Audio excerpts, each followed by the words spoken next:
Hello everyone, welcome back to my channel Sumi lifestyle. কেমন আছো তোমরা সবাই? আশা করছি তোমরা সবাই ভীষণ ভীষণ ভালো আছো। আর দেখতেই পাচ্ছ শুরুতেই আমি রান্না করেছি, কারণ দিনটা ছিল মাদার্স ডে। মানে রান্না করতে দেবো না, সেই কারণে নিজের হাতে পাতুরি মতো রান্না করছি। ঘুম থেকে উঠে আমাকে বুঝতে পারছো আমার শরীরটা দেখে, আমার মুখটা দেখে প্রচন্ড রুগী রুগী ভাব।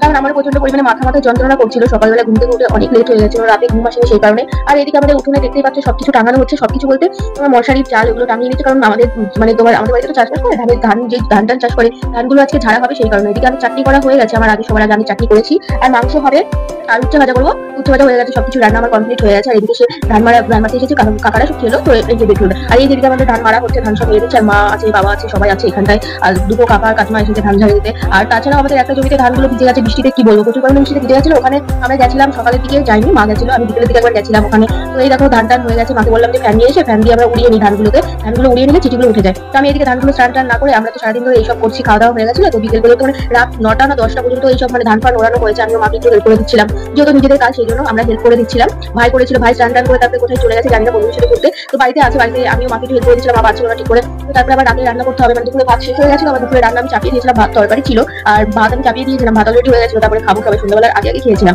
যাই হোক, এদিকে আমি ধানগুলো ওড়াচ্ছি, তোমরা দেখতেই পাচ্ছ, বিনুনি করে নিয়েছি একদম গ্রামের মেয়ের মতো। আর এই যে আমাদের বাড়িটা পুরো দেখো কিরকম লাগছে, মানে এলোমেলো হয়ে আছে সবকিছু। আর প্রচন্ড পরিমাণে সেদিকে কি হলো তো, ওইদিকে তোমার ধানের যে খড়গুলো হয় ওগুলো মানে মেঘ করেছিল প্রচুর পরিমাণে। তো সবাই বলছে তাদের গুছিয়ে নিতে ওইদিকে বাবা গোছাচ্ছিল। আর তারপরে আমি রিলসও বানিয়েছিলাম, তোমরা দেখবে। আর আমি ফেসবুকে পোস্ট করিনি, ইনস্টাতে আছে রিলসটা। যাই হোক, তারপরে তোমার প্রচুর পরিমাণে আমরা তো স্নান করেছিলাম, সে আবার স্নান করতে প্রচুর পরিমাণে রাতে প্রচুর শরীর খারাপ করছিল। মানে বাবা বুঝতে পেরেছি চাষবাস করে মানে কাজ করে খেতে মানুষের কতটা কষ্ট হয়। আমাদের বাবারা মারা কি করে সকালবেলা উঠে প্রত্যেকটা দিন কাজ করে, আমি শুধু সেটা ভাবছি। প্রচন্ড পরিমাণে ব্যথা করছিল। যাই হোক, মায়ের জন্য মাকে বসে এটুকু করতে পেরেছি। Thank you for watching guys, tata. Next ভিডিওতে সকলে